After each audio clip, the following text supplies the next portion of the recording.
What happens to money handed over in a ransomware attack? Cybersecurity is a top priority of any modern company. That's because cybercrime is a big business. A study by leading security firm Kaspersky found that more than half of ransomware victims paid the ransom that was demanded. But you might have wondered what happens to all that money. How is it split up between cybercriminals? And is it ever recovered? Stay tuned as we take a look at what exactly happens after businesses agree to pay a ransom. The use of ransomware by cybercriminals has exploded in recent years. Ransomware is malware that blocks or encrypts data, networks, or systems until the victim agrees to pay a fee. With the rise of Bitcoin and cryptocurrency, ransomware crime has become much harder to track. Last year alone, there were more than 600 million ransomware attacks globally.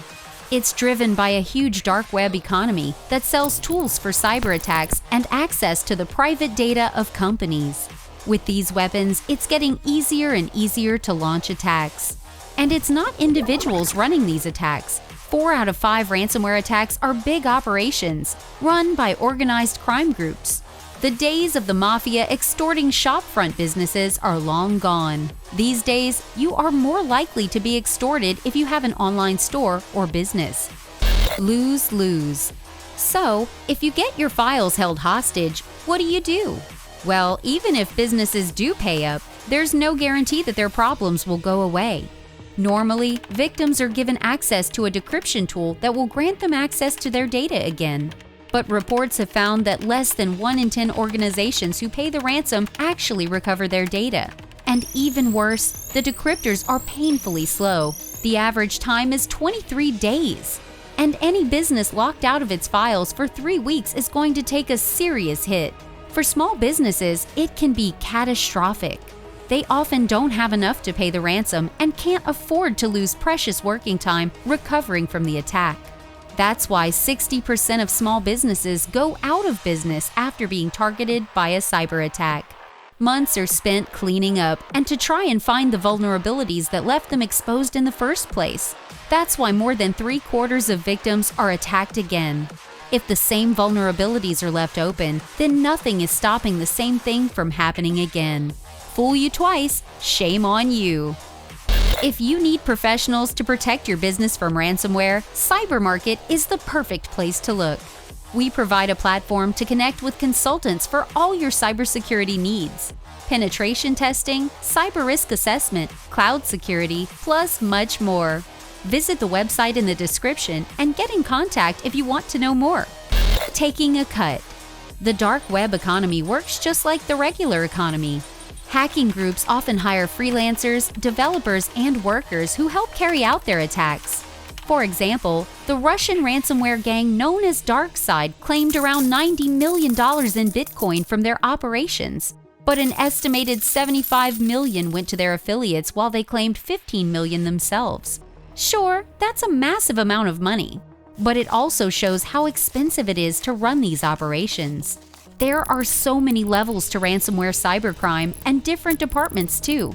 Some hacking groups, like the notorious REVIL group, even have their own websites to prove that they have access to sensitive information.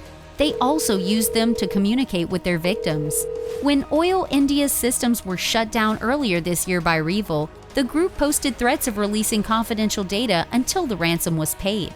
Just like regular companies, these groups even have their own service desks and support teams for keeping in touch with their victims.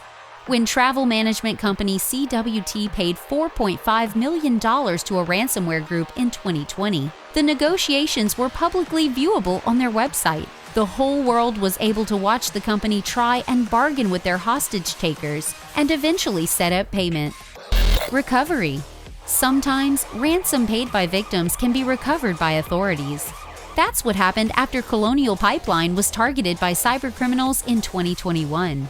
The hacking group DarkSide targeted the American pipeline and effectively stopped all of its operations with ransomware.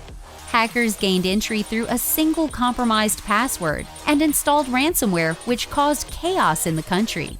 Almost half of the entire east coast of the U.S. fuel supply was halted, which led to gas shortages and major airline delays. In the end, the government were forced to pay the ransom, which totaled almost $5 million, and they were given the IT tool needed to unlock the system again.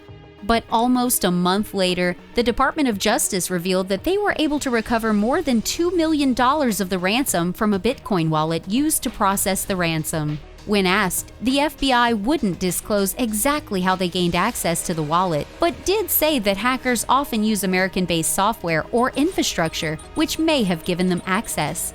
But it did raise some questions about how much power and access they have. How anonymous are our Bitcoin wallets? Do you think the US government did the right thing by paying the ransom? Or should they have followed their own advice and refused to pay? Let us know in the comments below. Thanks for watching! And if you enjoyed the video, make sure you subscribe for more cybersecurity content.